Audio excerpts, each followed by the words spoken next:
M1 e learning में आप लोगों का स्वागत है। आज हम लोग पढ़ेंगे फिजिक्स में वैद्युत द्विध्रुव के कारण अच्छी स्थिति में किसी बिंदु पर वैद्युत क्षेत्र की तीव्रता ज्ञात करना। ठीक है, कैसे ज्ञात करते हैं देखिएगा। यहाँ पे पहले हम एक वैद्युत द्विध्रुव लेते हैं AB, जिसमें आपको A पर -Q आवेश होता है और B पर +Q आवेश रखा जाता है। ठीक है, इसका मिड पॉइंट अर्थात जो मध्य बिंदु है वो O लिया जाता है। AB का जो लंबाई होती है वो कितना होता है 2L। ठीक ना, इस प्रकार से आपका जो OA है वो कितना हो जाएगा L, क्योंकि मध्य बिंदु है, और OB भी कितना हो जाएगा L। ठीक ना, यहाँ से बिंदु O से जो मध्य बिंदु है, बिंदु O से स्मॉल r दूरी पर, कितना दूरी पर, स्मॉल r दूरी पर स्थित कोई पॉइंट P ले लिया हमने, यानी O से P की जो दूरी है कितना है r है। बिंदु P पर आपको वैद्युत क्षेत्र की तीव्रता ज्ञात करनी है। ठीक है, तो यहाँ पर जो वैद्युत क्षेत्र की तीव्रता आपको ज्ञात करना है बिंदु P पर ज्ञात करना है, तो प्लस जो आवेश होता है, प्लस आवेश के कारण बिंदु P पर वैद्युत क्षेत्र की तीव्रता जो है बाहर की तरफ काम करती है, इसको हमने E1 मान लिया है। और -Q आवेश के कारण बिंदु P पर वैद्युत क्षेत्र की तीव्रता किधर लगेगी, अंदर की तरफ लगेगी। ठीक है, इसको हम बोल देंगे E2। अब यहाँ पर आप शुरुआत में लिखेंगे कि माना AB एक वैद्युत द्विध्रुव है जिसमें B पर आवेश आपका +Q है तथा A पर आवेश -Q है। इनकी लंबाई कितनी है 2L है। द्विध्रुव के मध्य बिंदु O से स्मॉल r दूरी पर पॉइंट P लिया, जिस पर वैद्युत क्षेत्र की तीव्रता क्या करनी है, आपको ज्ञात करनी है। ठीक है, इसके बाद बोलेंगे हम लोग +Q आवेश के कारण, +Q आवेश के कारण वैद्युत क्षेत्र की तीव्रता, किसकी तीव्रता, वैद्युत क्षेत्र की तीव्रता।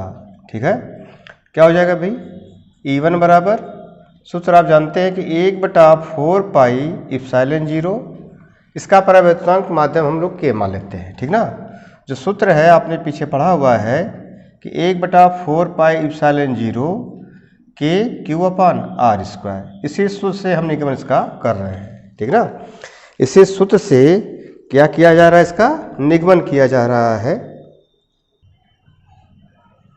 तो यहाँ पर कितना हो जाएगा, हमने आपसे कहा कि E बराबर 1/4 पाई एप्सिलॉन 0 और ये आपका हो जाएगा K Q/r²। तो इसके हिसाब से हम लोग इसका मान निकालेंगे। E1 का क्या हो जाएगा भाई, Q/r² है, तो प्लस आवेश की हम यहाँ से दूरी निकालेंगे, प्लस Q की P से दूरी। तो हमने आपको बताया चित्र में कि यहाँ से दूरी कितनी r है और ये दूरी कितनी है L है, तो आपको इतने दूरी निकालना है। तो यहाँ से दूरी, यहाँ से r है, तो Q से निकालेंगे P की दूरी, तो कितना हो जाएगी भाई r-L। ठीक ना, तो यहाँ पर जो दूरी है इसके लिए E1 के लिए क्या कहलाएगी, r-L का होल स्क्वायर। समीकरण 1 कर लेते हैं। फिर इसी प्रकार से निकालेंगे -Q आवेश के कारण, -Q आवेश के कारण वैद्युत क्षेत्र की तीव्रता, वैद्युत क्षेत्र की तीव्रता क्या हो जाएगा, E2 बराबर 1/4 पाई एप्सिलॉन 0 के Q अपान, अब दूरी दिखेगा यहाँ की -Q से P की दूरी, ये दिखेगा दूरी आपने r माना है और ये दूरी कितनी है L है ना। तो यहाँ से यह दूरी कितनी हो जाएगी, यहाँ तक r + L, क्योंकि ये आपका L है, यहाँ से लेकर दूरी कितनी है r है। ठीक ना, तो यह दूरी r + L हो जाएगी भाई, तो r + L का कितना हो जाएगा, होल स्क्वायर। ठीक है, समीकरण इसको बोल देंगे कितना, 2 बोल देंगे। अब हमें बिंदु P पर वैद्युत क्षेत्र की क्या करना है, तीव्रता निकालना है।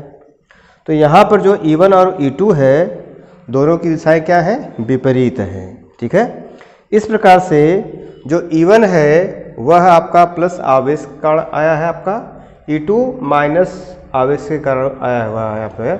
तो इस प्रकार से बिंदु P पर नेट वैद्युत क्षेत्र की जो तीव्रता है, बोलेंगे हम लोग बिंदु P पर नेट वैद्युत क्षेत्र की तीव्रता क्या हो जाएगा, प्लस आवेश वाला आपका बड़ा होगा भाई, ठीक ना। तो इस प्रकार से आपका E बराबर हो जाएगा E1 माइनस E2, ठीक है। तो इस प्रकार से ये मान हो जाएगा E1 माइनस E2। E1 और E2 का मान हम लोग समीकरण 1 तथा 2 से क्या करेंगे, यहाँ पे पुट कर देंगे, ठीक ना।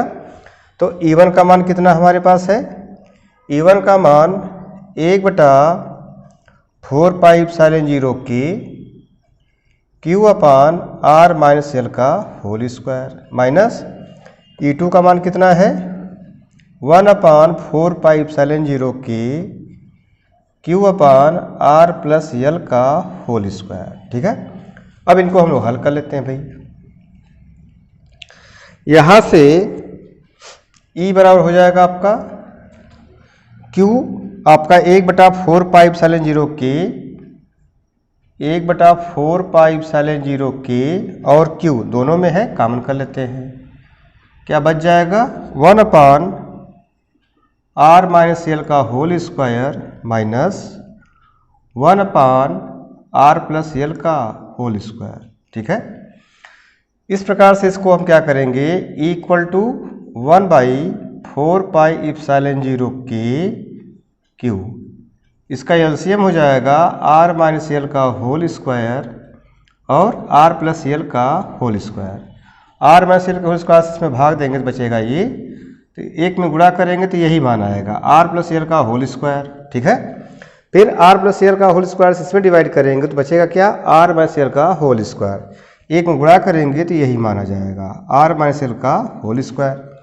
अब इसमें आप सूत्र लगा देंगे A square minus B square, क्या होता है A plus B A minus B, ठीक ना। तो इस प्रकार से ये मान कितना हो जाएगा, E बराबर 1/4 पाई एप्सिलॉन 0 के Q।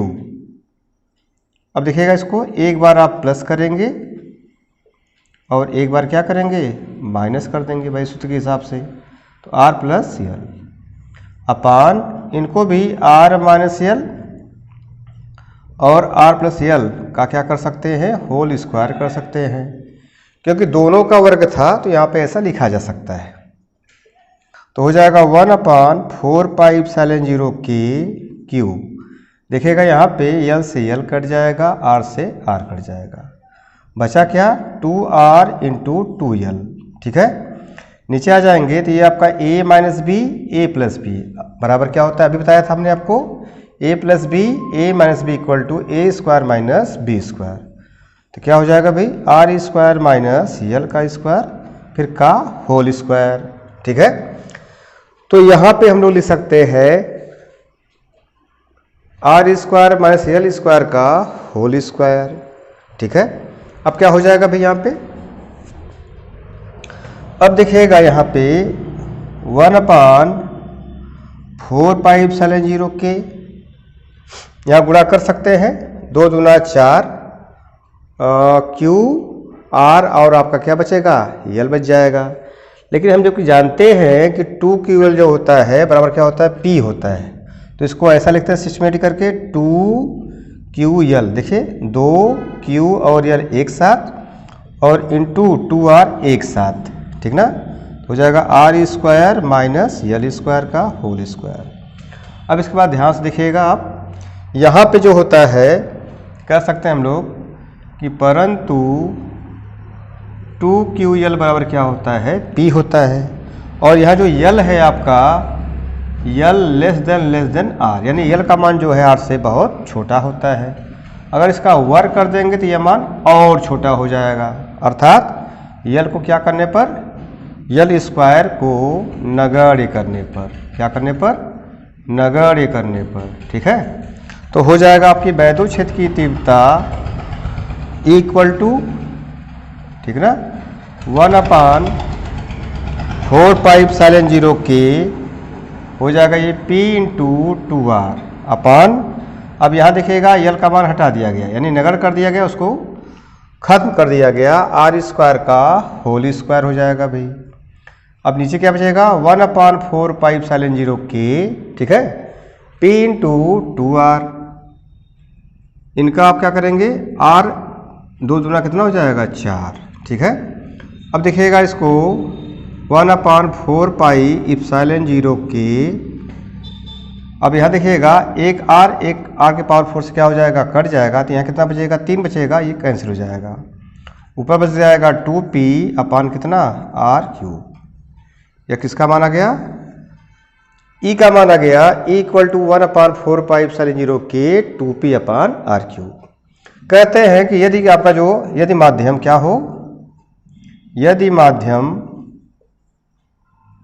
वायु या निर्वात हो तब E इक्वल टू क्या हो जाएगा भाई, K का मान क्या रखते हैं हम लोग, तब K बराबर क्या रखते हैं हम लोग, 1 रखते हैं। तो हो जाएगा आपका यहाँ पे 1/4πε0 2p अपान r³, ठीक ना।